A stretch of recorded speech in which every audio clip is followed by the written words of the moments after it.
사도행전 6장 1절부터 7절 교독하겠습니다.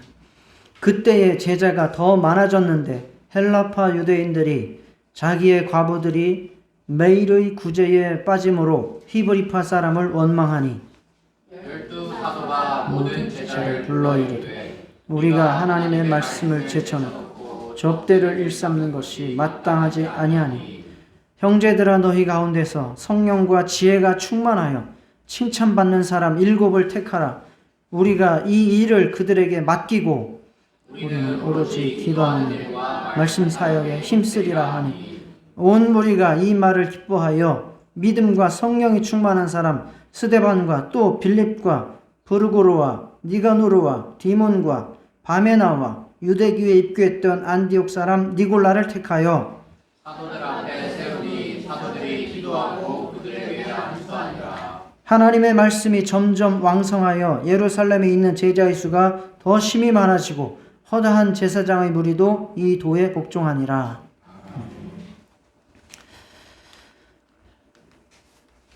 지난주에는 우리가 초대 예루살렘 교회를 살펴보면서 살아있는 교회의 4가지 특징을 살펴보았는데 그 특징은 배우는 교회, 돌보는 교회, 예배하는 교회, 전도하는 교회였습니다. 이번 주에는 초대 예루살렘 교회의 모습의 또 한 면을 살펴보면서 교회의 사역이 어떠한 것이고 그것을 우리가 어떻게 감당해야 될지를 살펴볼 수 있도록 하겠습니다. 사도행전 1장, 2장이 교회 탄생에 대한 말씀을 주 요점으로 전하고 있다면 사도행전 3장부터 6장까지는 교회를 회방하는 역사들을 조금 요점을 두고 살펴볼 필요가 있습니다. 그 원수들의 방해, 교회를 향한 원수들의 방해는 크게 3가지로 나오는데 첫째는 신체 폭력, 박해였습니다. 특히 유대인들의 관원, 대제사장을 비롯한 유대인들의 지도자들이 예수 믿는 사람들을 이단자라고 핍박하고 회방하는, 그리고 이제 해서 감옥에 쳐넣고 죽이기로 작정하는 그러한 일들이 나오는 것을 볼 수 있고, 또 두 번째는 마음의 미혹이었습니다. 이거는 사도행전 5장 3절에 나오는 아나니아와 삽비라 사건을 보시면 알 수 있죠. 이들이 하나님 앞에 모든 재산을 팔아서 드리기로 했지만 그들이 마음의 미혹을 받아서 성령을 속이고 나서 교회를 어지럽힐 뻔했던 그러한 사건이 나오기도 하지요. 그리고 세 번째 원수의 미혹 중에 하나는 바로 교회로 산만하게 만드는 것입니다. 우리가 읽은 본문에 바로 그 사건이 나온 것입니다. 우리 모두 주님의 몸된 교회가 정말 산만해지지 않고 각각 주님의 일에 분량대로 귀하게 쓰임받고, 그래서 정말 하나님의 앞에 영광 돌릴 수 있는 그러한 교회가 될 수 있기를 진심으로 소망합니다. 자, 그래서 첫째, 우리가 이제 본문을 먼저 살펴볼 수 있도록 하겠습니다. 예수가 부활하신 후 교회가 세워지고 활기차게 성장하기 시작했습니다. 1절 보시면 그때의 제자가 더 많아졌는데 라고 말합니다. 이거는 교회가 급속도로 성장을 했다, 활기차게 나아가고 있는 모습을 보여줍니다. 그런데 동시에 문제도 생겼습니다. 분쟁이 생긴 것입니다. 헬라파 교인과 히브리파 교인들 사이에 분쟁이 생겼습니다. 헬라파라는 것은 유대인이 아닌 헬라어를 사용하면서 헬라 문화권 출신인 교인들을 말하는 것이고, 히브리파는 히브리어를 쓰면서 히브리 유대 문화권 속에 살았던 교인들을 말하는 것이죠. 그 사이에 분쟁이 일어났는데 헬라파가 생각하기를 자신의 과부들이 매일의 양식 배분에 있어서 푸대접을 받는다는 것이 이 문제의 발단이었습니다. 그래서 그들은 히브리파에게 또 교회에 불평, 불만을 쏟아내기 시작했습니다. 그래서 처음에는 이제 이 사도들이 이 문제를 직접 해결하기 위해서 끼어들었습니다. 그런데 이 문제가 해결이 되기는커녕 점점 더 혼란스러워지고 사도들도 마음이 지치고 힘들어지고 괴로워지고 그들이 집중해야 될 말씀 준비와 기도를 소홀하게 되는 결과가 낳게 된 것입니다. 그래서 교회는 이 문제를 해결하기 위해서 함께 의논하고 기도했습니다. 그래서 답을 내렸는데 그것은 성령과 지혜가 충만하고 칭찬받는 사람 7을 택하여 그들에게 안수하여서 교회에서 이러한 문제들을 책임지고 감당해 나아갈 수 있도록 하자라고 결론을 내렸습니다. 그래서 모든 교회가 이 방안을 모두 기쁘게 여기고 그들이 추천하고 또 교회에서 지명하고 해서 7명을 택하여서 그들을 안수하여 안수집사, 지금 현대교회로는 장로에 해당하는 직분을 세웠습니다. 그 7명의 이름이 나오는데 그 이름들을 보면 대체적으로 헬라파 사람들인 것을 볼 수 있습니다. 이 사건에서 얻는 교훈은 한 사람이 모든 일을 다 할 수 없다라는 것입니다.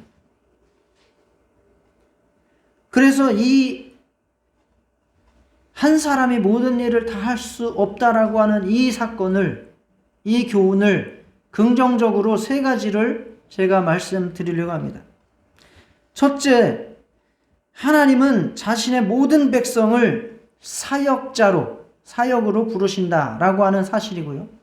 그래서 첫 번째 주제가 바로 모든 성도가 사역자라는 것입니다. 둘째는 하나님은 사람마다 서로 다른 은사, 다른 사역으로 부르신다라고 하는 것입니다. 그리고 세 번째는 하나님은 말씀 사역자들이 다른 업무로 인해서 산만해지는 것을 원하지 않으신다. 즉 말씀과 목회 사역에 집중하기를 원하신다라고 하는 3가지 교훈을 우리는 도출해낼 수 있습니다. 자, 예수 믿고 교회에 소속된 모든 성도는 주님을 영광스럽게 하는 일에 다 동참해야 되는 사람들입니다. 즉 모든 성도는 사역자들이다 그 말입니다.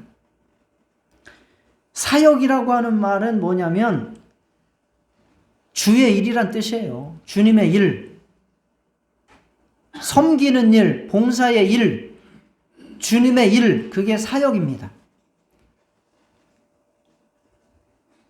꼭 말씀 전하는 것만 사역이 아니고 신학교 나와서 하는 것만 사역이 아니고 교회에서 행하는 모든 섬김과 봉사의 일이 사역입니다. 그 근거를 말씀드리면 우리가 읽은 본문에서 이 섬기는 일, 또 말씀 사역, 이것을 동일한 단어로 쓰고 있습니다.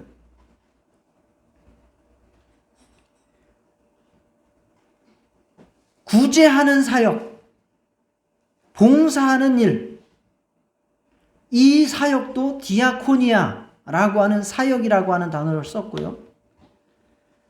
말씀 사역, 목회 사역 할 때 그 사역도 동일한 디아코니아라고 하는 단어를 썼습니다. 우리가 교회에서 주의 뜻을 따라서 말씀을 순종하는 모든 봉사와 섬김이 똑같은 사역이라는 말입니다. 누가 하는 것은 사역이고 누가 하는 것은 사역이 아니고 어떤 것은 우등한 일이고 어떤 것은 열등한 일이 아니라는 것입니다. 말씀 사역은 뛰어난 일이고 교회에서 화장실 청소하는 사역은 하찮은 것이 아니라는 겁니다. 모든 것이 다 주님의 일이고 다 주님을 섬기는 일이고 성도를 섬기는 일이고 봉사하는 일입니다. 다만 각각 하나님께서 부르신 소명이 있는 것이고 은사가 있는 것이고 그것에 따라서 직분이 주어지는 것뿐입니다. 7 집사는 구제와 행정과 사회사역으로 부르심을 받은 것이고 사도는 말씀과 목회사역으로 부름을 받은 것입니다. 이것은 예수님께서 우리에게 보여주시고 가르쳐주신 그대로입니다. 예수님께서 우리를 구원하기 위해서 이 땅에 오셨죠. 그래서 그가 하신 말씀은 나는 섬김을 받으러 온 것이 아니라 섬기려 하고 오히려 내 목숨까지도 저들을 위해서 주러 왔다라고 말씀했습니다. 바로 그 섬김, 예수님의 섬김, 그것을 믿고 또 그를 따르는 자라면 은혜 받고 구원받은 모든 성도는 바로 주님의 일에 참여하는 사역자들이 되어야 됩니다. 중요한 것은 어떠한 일을 하든지 간에 우열은 없지만 다 성령 충만해야 된다는 사실은 동일하게 강조되고 있습니다. 하이델베르크 제32 요리문답에 왜 우리가 그리스도인이라 불릴 수 있는가? 라고 하는 질문이 있습니다. 우리가 왜 그리스도인이라고 불릴 수 있는가? 그 답을 이렇게 말씀하고 있습니다. 우리 모두는 믿음으로 그리스도의 지체가 되어 그의 기름 부음에 참여하기 때문이다. 즉 성령을 받아서 모두가 다 예수님의 지체가 되었기 때문인데, 그래서 나는 선지자로서 그의 이름의 증인이 되며 제사장으로서 나 자신을 감사의 산 제물로 그에게 드리고, 또한 왕으로서 이 세상에 사는 동안은 자유롭고 선한 양심으로 죄와 마귀에 대항하여 싸우고 이후로는 영원히 그와 함께 모든 피조물을 다스리게 될 것입니다. 그래서 우리는 그리스도인이라고 불린다라고 답을 주고 있습니다. 만인 제사장, 그것이 바로 종교개혁의 캐치프레이즈였죠.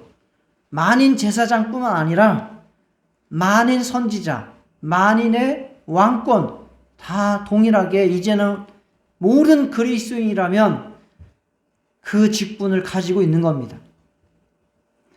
모두가 다 주님의 지체로서 성령의 충만함을 받아 주님의 일에 쓰임받는 저와 여러분 되시기를 축원합니다. 우리 모두가 이 세상의 삶을 살면서 주님 아닌 다른 어떤 것을 섬기느라 인생을 보낸다는 것은 상상조차 할 수 없는 일입니다. 다양한 일, 다양한 사역들이 많이 있습니다. 모든 성도가 주님의 마음으로 성령의 충만함으로 자신의 은사를 발견하여 하나님의 일에 다 참여하실 수 있기를 축복합니다. 두 번째, 예루살렘 교회에서 7 집사를 세울 때 그들에게 구제나 행정 또는 사회사역으로 부르셨습니다. 그리고 사도들은 말씀과 목회 사역에 집중하도록 분리하셨죠. 그렇게 분화를 시켰습니다. 그러나 이 두 가지의 일만 있는 것이 아니라 더 세부적으로 많은 은사와 사역들이 있습니다. 바울은 곳곳 서신서에서 그렇게 우리에게 말씀해주고 있고, 혹 바울이 말한 이 은사나 사역들 말고도 더 많은 일들을 수없이 우리는 거론할 수도 있습니다. 로마서 12장 4절에서 8절에 보면 우리가 한 몸에 많은 지체를 가졌으나 모든 지체가 같은 기능을 가진 것이 아니니, 그래서 서로 다른 기능과 은사와 사역들이 있다라고 말하면서 우리에게 주신 은혜대로 받은 은사가 각각 다르니 혹 예언이면 믿음의 분수대로, 섬기는 일이면 섬기는 일로, 가르치는 자면 가르치는 일로, 위로하는 자면 위로하는 일로, 구제하는 자는 성실함으로, 다스리는 자는 부지런함으로, 긍휼을 베푸는 자는 즐거움으로 할지니라. 이렇게 여러 가지의 은사와 사역들을 거론하면서 맡은 그 일에 있어서 성실하게, 충실하게, 정직하게 섬길 것을 말씀하고 있습니다. 고린도전서 12장 4절에서 11절에도 보면 은사는 여러 가지나 성령은 같고 직분은 여러 가지나 주는 같으며 사역은 여러 가지나 모든 것을 모든 사람 가운데서 이루시는 하나님은 같으니 각 사람에게 성령을 나타내시면 유익하게 하려 하심이라. 이렇게 말씀하시면서 어떤 사람에게는 성령으로 말미암아 지혜의 말씀을, 어떤 사람에게는 지식의 말씀을, 다른 사람에게는 믿음을, 어떤 사람에게는 병 고치는 은사를, 어떤 사람에게는 능력 행함을, 어떤 사람에게는 예언함을, 어떤 사람에게는 영들 분별함을, 방언 말함을, 방언들 통역함을 각각 나눠주셔서 그의 뜻대로 교회를 이루고 주님 앞에 영광 돌리게 하셨다라고 말씀하고 있습니다. 우리는 이 사실들을 통해서 두 가지를 기억해야 합니다. 첫째는 우리 모든 그리스도인들은 주님의 제자로서 하나님의 일에 쓰임받기를 사모해야 합니다. 고린도전서 12장 31절에 너희는 더욱 큰 은사를 사모하라. 내가 또한 가장 좋은 길을 너희에게 보이리라 말씀하셨는데 우리 모두가 하나님 앞에 은사받고 사역을 감당할 수 있는 사모함이 있으시기를 축원합니다. 하나님께서 내가 무엇을 통해 어떻게 하나님의 이루기를 원하시는지 정말 기도하시고 성령의 음성을 들으시고 그 일에 동참하실 수 있기를 바랍니다. 내게 주신 달란트와 은사를 발견하고 하나님을 위해 사용하실 수 있기를 축원합니다. 하나님은 누구에게나 해야 할 일과 능력을 주십니다. 사실 능력이 없어서 못하는 것이 아니라 믿음이 없고 마음이 없어서 못하는 것일 뿐입니다. 더욱 큰 은사를 사모하시고 주님의 일에 동참하시기를 축원합니다.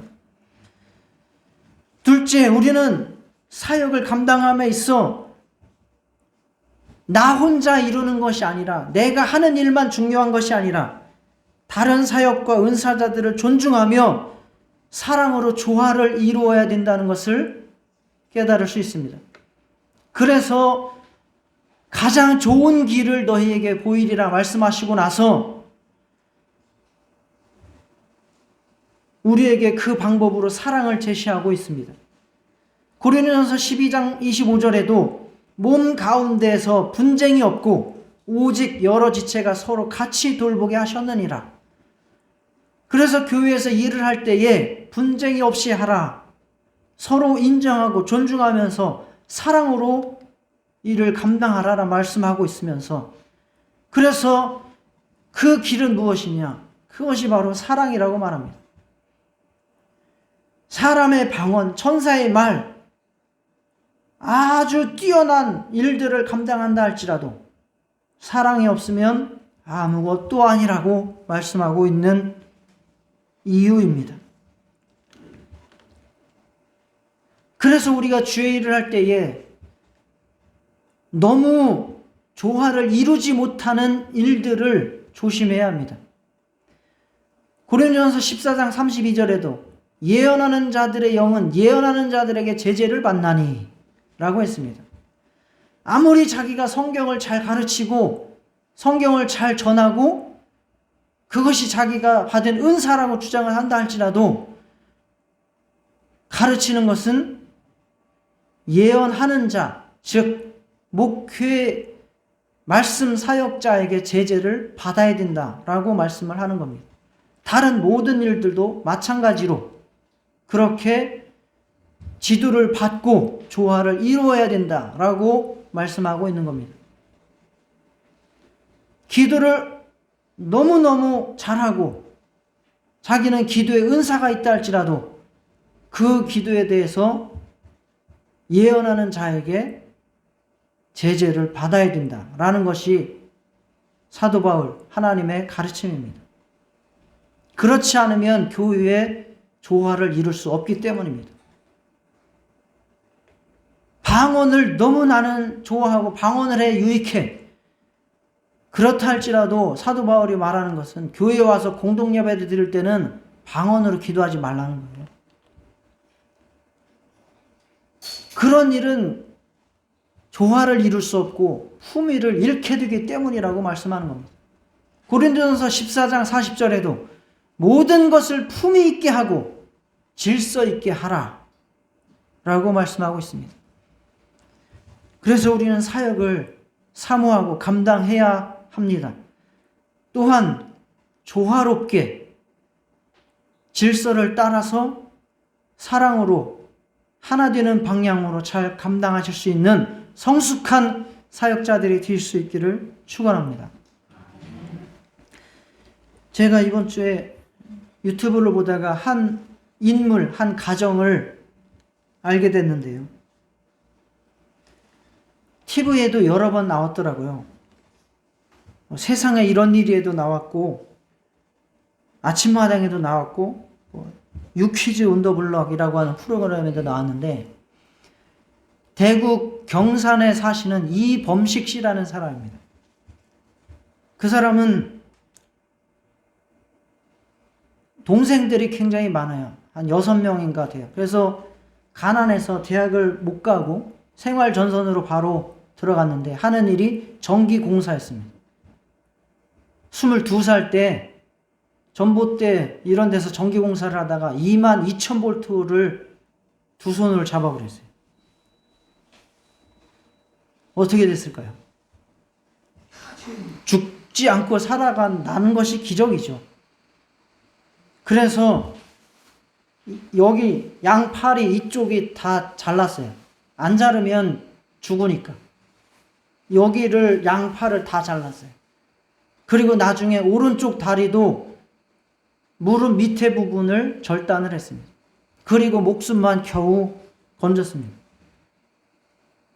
그런 사람이 살아가게 됐는데 혼자 스스로 할 수 있는 게 아무것도 없죠. 그렇게 좌절의 세월을 10년 가까이를 보내게 되죠. 다 가족들이 먹여주고 입혀주고 어디로 옮겨주고 화장실도 자기 혼자 해결 못합니다. 활이 없는데 어떻게 해결을 합니까? 자꾸를 하나 내릴 수 있습니까? 바지를 하나 벗을 수 있습니까? 아무것도 할 수 없습니다. 그런데 그런 사람이 살아야겠다. 나도 뭔가 해야겠다. 라고 결심하는 때가 있었죠. 그게 이제 자기가 이야기하기를 대구니까 눈이 그렇게 많이 오는 지역은 아니지 않습니까? 저녁 때 창밖을 내다보는데 눈이 이렇게 한 방울 두 방울 떨어지는데 떨어지자마자 그냥 다 녹아버리더래. 그게 자기 인생 같다는 거예요. 내가 지금 뭘 할 수 있겠나? 내가 뭘 한들 이걸 가지고 어떤 열매를 맺을 수 있겠나? 그런데 그렇게 잠이 들었는데 새벽이 돼서 밖이 훤해가지고 밖을 쳐다보니까 눈이 쌓여가지고 온 세상이 하얗게 변한 것을 보게 된 거예요. 그래서 무언가 계속 하면 바뀌는구나. 쌓이는구나. 처음에는 녹지만 그것이 무언가 이루어낼 수 있구나 라고 생각을 했다고 합니다. 그리고 나서 그가 마음을 다잡고 그때부터 자기가 할 수 있는 일들을 하기 시작합니다. 젓가락질을 배웁니다. 숟가락질을 배웁니다. 컴퓨터를 배웁니다. 뭘로 해요? 발가락으로.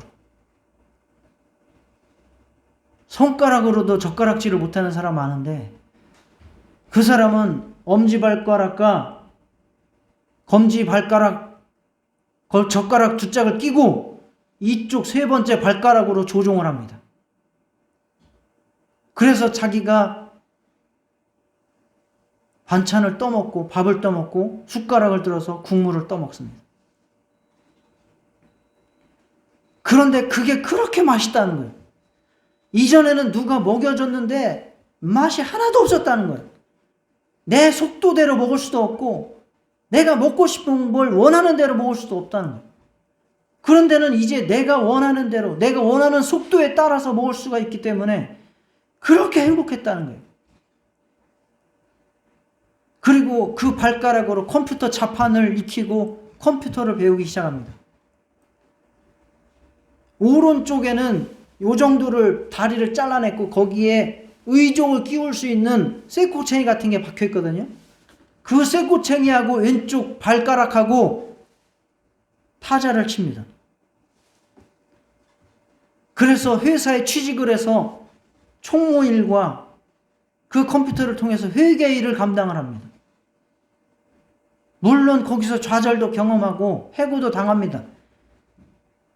컴퓨터 판매 일도 합니다. 장애인 집에 가면서 컴퓨터를 가르쳐주는 일도 합니다. 그러다가 대학교를 들어가고 석사학위를 따고 박사학위를 따고 문경대학교에 강단에서 가르치는 교수까지 됐습니다. 정말 눈물의 그 삶이. 그런데 거기서 그치는 것이 아닙니다. 아내가 있어요, 또. 그 아내가 희생을 많이 했죠. 대학교를 가서 가르치는데 운전을 해주고 가죠. 화장실을 가야 되는데 남자 화장실에 그 사모님이 찾아 들어가서 자꾸를 열어주고 바지를 내려주고 화장실을 볼일을 보게 해줍니다. 안 그러면 할 수가 없으니까. 그런데 지금 나이가 들어서 60대 중후반이 돼 가는데 그 사모님이 얼굴이 시커매요. 간경화가 걸립니다. 간경화. 그래서 이 이범식 씨라고 하는 사람은 새벽에 산에 올라가는 운동을 매일 합니다. 그 의족을 차고 뛰어다닙니다. 저녁 때 됐더니 매일 그 헬스장에 가가지고 헬스를 합니다. 근력 운동을 하고. 왜 하냐? 간 이식해주려고. 보신 것 같아. 아내가 간이 점점 나빠져서 이제 더 이상 간을 다 쓸 수가 없게 될 지경에 이르면 내가 간 이식을 해줘야 되기 때문에 나는 운동을 해서 내 몸을 관리해야 된다는 거.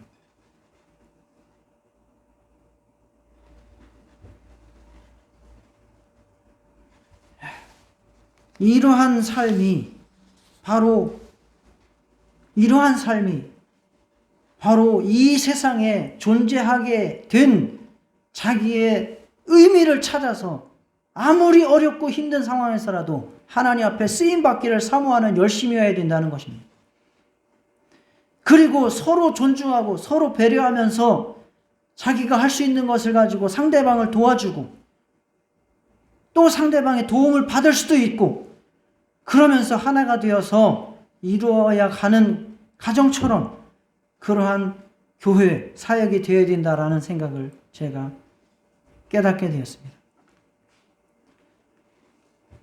저와 여러분 모두도 정말 하나님께서 주신 은사와 달란트로 일을 할 뿐만 아니라 서로 존중하고 서로 희생하면서 함께 주님의 뜻을 이루어 나가실 수 있기를 축원합니다.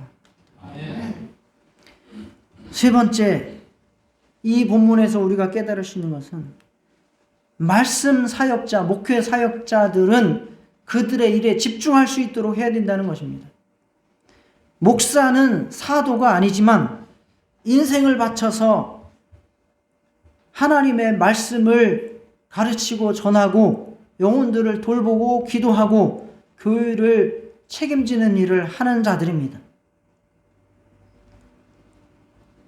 그들은 양무리를 치는 자들입니다. 그래서 목사라고 하는 말이 어디서 나왔느냐? 목자에서 나온 거예요. 여기 헬라어가 포이멘이에요. 포이멘. 목사라는 말이에요. 목자. 포이멘. 제가 목회자 축구팀에 있는데 그 축구팀 이름이 포이멘이에요. 그래서 알아요, 제가.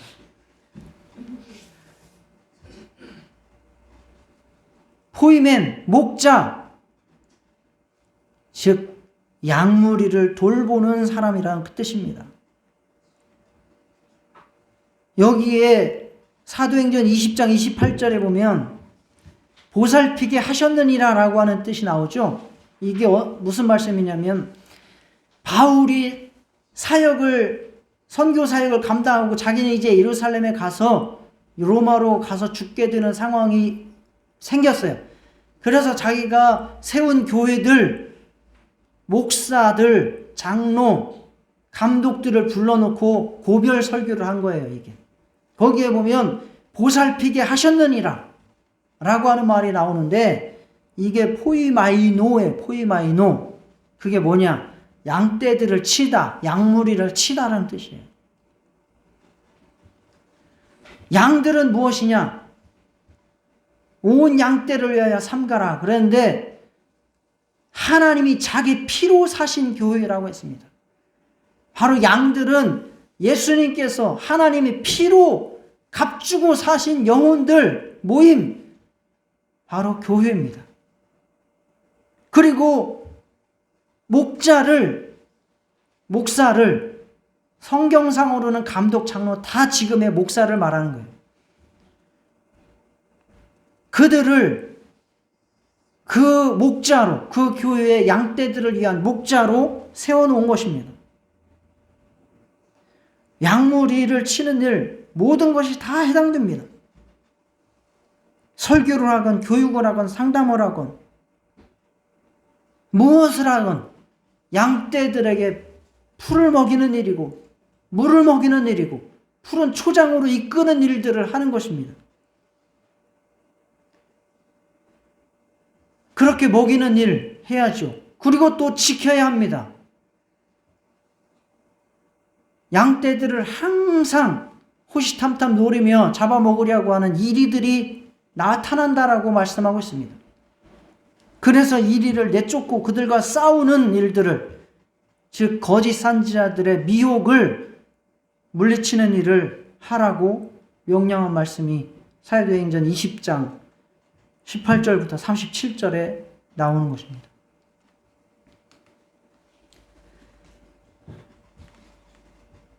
말씀 사역자가 이 일에 집중할 수 있도록 지원하고 순종할 수 있기를 축원합니다. 하나님께서는 여러분을 사랑해서 말씀을 주셨고, 예수님께서는 여러분을 사랑해서 여러분을 피로 값주고 살리셔서 사신 것입니다. 그리고 여러분들을 사랑해서 성령으로 목자를 세우셔서 말씀을 공급하고 보살피고 돌보게 하신 것입니다. 삼위일체 하나님께서 여러분들을 위해서 헌신하고 계시는 그 사역, 그 현장을 여러분들이 잘 받아들이시고 영혼의 큰 유익과 복을 얻으실 수 있기를 축원합니다.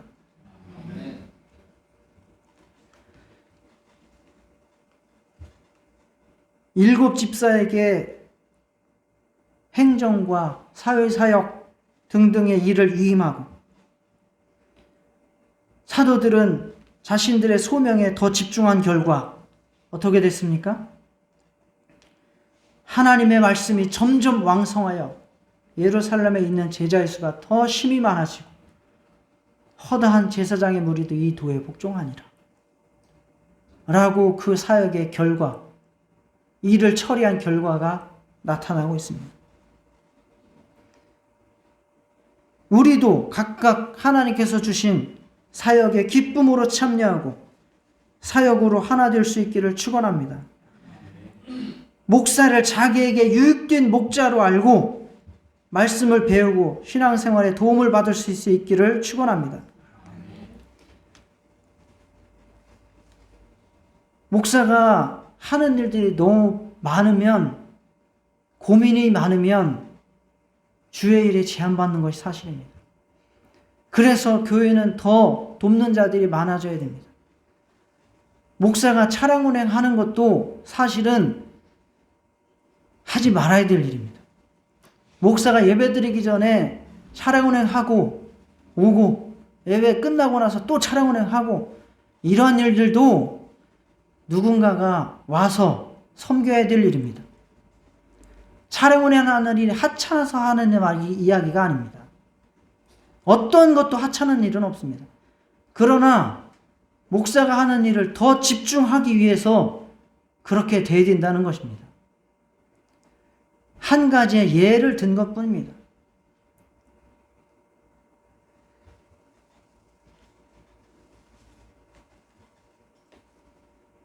여러분들이 정말 교회 사역에 관심을 가지시고 함께 교회를 세우고 영혼들을 섬겨 가시는 일에 동참하실 수 있기를 축원합니다.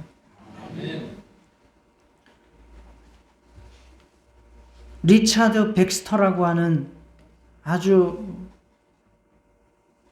중세 이후에 근대 아주 아름다운 위대한 목사님이죠. 그분의 대표적인 책이 바로 참 목자상이라고 하는 책입니다. 그분이 우리에게 이런 말씀을 하셨습니다. 우리가 교회에서 신앙생활을 할 때 또는 주의 일을 할 때 의욕이 없고 무관심해질 때가 있지 않습니까? 이거는 목사뿐만 아니라 모든 사역자들에게 해당하는 말입니다. 의욕이 떨어지고 무관심해질 때 이렇게 그리스도의 예수님의 말씀을 들으라고 책에다가 권면을 했습니다. 내가 그들을 위해 죽었다면 너는 그들을 돌보지 않겠느냐? 그들이 내 피를 흘릴 가치가 있었다면 네가 수고할 가치가 있는 것이 아니냐? 내가 잃어버린 자들을 찾고 구원하기 위해 하늘에서 땅으로 내려왔다면 너는 이웃집이나 거리나 마을로 가서 그들을 찾지 않겠느냐? 내 수고와 겸손에 비하면 내 수고와 겸손은 얼마나 보잘것없느냐? 내가 친히 여기까지 낮추었는데 너에게 그런 책임이 맡겨진 것은 영예로운 일이다. 내가 그들의 구원을 위해 그토록 많은 일을 하고 고통을 당하지 않았느냐? 그러므로 내가 기꺼이 너를 나와 함께 하는 동력자로 삼았다면 네가 미력이라도 아끼겠느냐?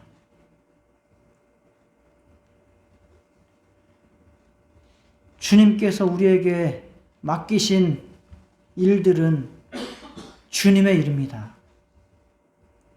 주님께서 피 흘려 사신 영혼들이고 교회이며 그가 요구하시는 일들입니다. 교회의 일에 당연히 참여해야 될 뿐만 아니라 교회의 일을 적당히 대충대충 하려고 하지 마시기 바랍니다.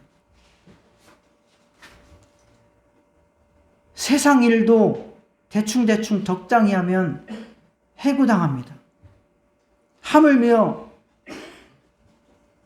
우리에게 생기는 것이 없다고 해서 하나님의 일을 적당히 한다면 주님께서 이루신 그 일들이 무엇이 되겠습니까? 주님을 섬기듯 세심하게 최선을 다하시기를 축원합니다. 주님께서 피로 사신 교회를, 영혼들을 섬기기 위해 충성을 다하는 저와 여러분 되시기를 축원합니다. 다 같이 기도하시겠습니다.